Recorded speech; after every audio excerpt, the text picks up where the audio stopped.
এসব ফেব্রিকেশন শিখি আজ আমাদের দ্বিতীয় পর্ব। আর আমাদের দ্বিতীয় পর্বে আজ আমরা শিখবো পাইপের ওডি, আইডি, থিকনেস, শিডিউল এগুলো কিভাবে বের করতে হয়। আমরা প্রথম পর্বে শিখলাম ওডি, আইডি, থিকনেস এগুলো কাকে বলে। আজ আমরা দেখবো কিভাবে এর মান বের করতে হয়। তো সর্বপ্রথম আমরা আসবো ওডিতে। ওডি মূলত আপনাকে হাফ ইঞ্চি থেকে শুরু করে 12 ইঞ্চি পর্যন্ত আপনাকে ওডি মুখস্থ করা লাগবে। আপনাকে হাফ ইঞ্চি থেকে 12 ইঞ্চি পর্যন্ত আপনাকে মুখস্থ করা লাগবে, যেটা চার্ট আমি ভিডিওর উপরে দিয়ে দেব। এবং 12 ইঞ্চির পরে আপনি ওডি কিভাবে বের করবেন। তো পাইপের সাইজ এখানে লিখবেন, পাইপ সাইজ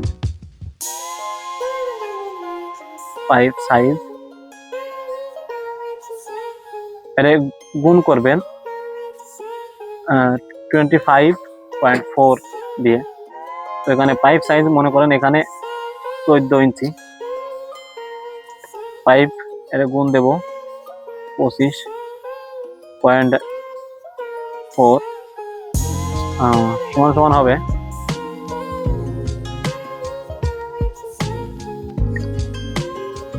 14 গুণ 25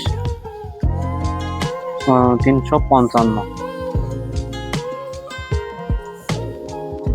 আর একটা বলি আমি, যেমন 16 ইঞ্চি পাইপ গুণ করব 25/4, এখানে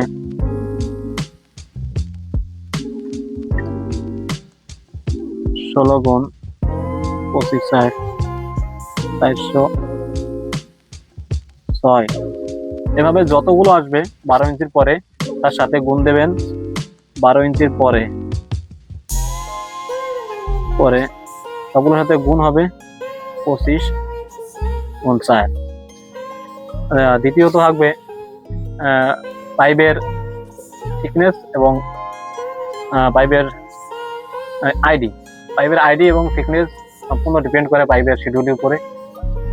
এগুলো আপনার যে ড্রয়িং দিয়ে আপনি কাজ করবেন, ড্রয়িং এর উপরে লেখা থাকবে পাইপের শিডিউল, এবং শিডিউল দিয়েই মূলত থিকনেস এবং আইডি বের করতে হয়। তারপরও আপনার কাছে যদি কোনো একটা পাইপ থাকে পাইপের আপনি থিকনেস জানেন, তাহলে থিকনেস জানলে আপনি আইডি বের করতে পারবেন। কারণ আপনি এখানে থিকনেস বের করতে গেলে থিকনেস মাইনাস ওডি সমান আইডি। মনে করেন একটা পাইপের এটা মনে করেন 14 ইঞ্চির পাইপের ওডি সমান 355/6। এটা আপনার 14 ইঞ্চি পাইপের। এবার এটাকে ওডি থেকে মাইনাস করবেন থিকনেস, মনে করেন থিকনেস এরকম ভাবে থিকনেস মাইপে মনে করবেন থিকনেস আছে 10 mm, তাহলে এটা মাইনাস করলে হবে 3, 4, 5, 6। এটা হলো আইডি।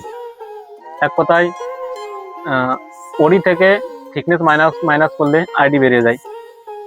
এবং 3 নাম্বার থাকবে পাইপের সিএফ মানে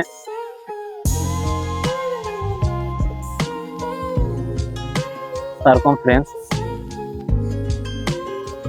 সংক্ষেপে হয় সিএফ আপনার বের করতে গেলে পাইপের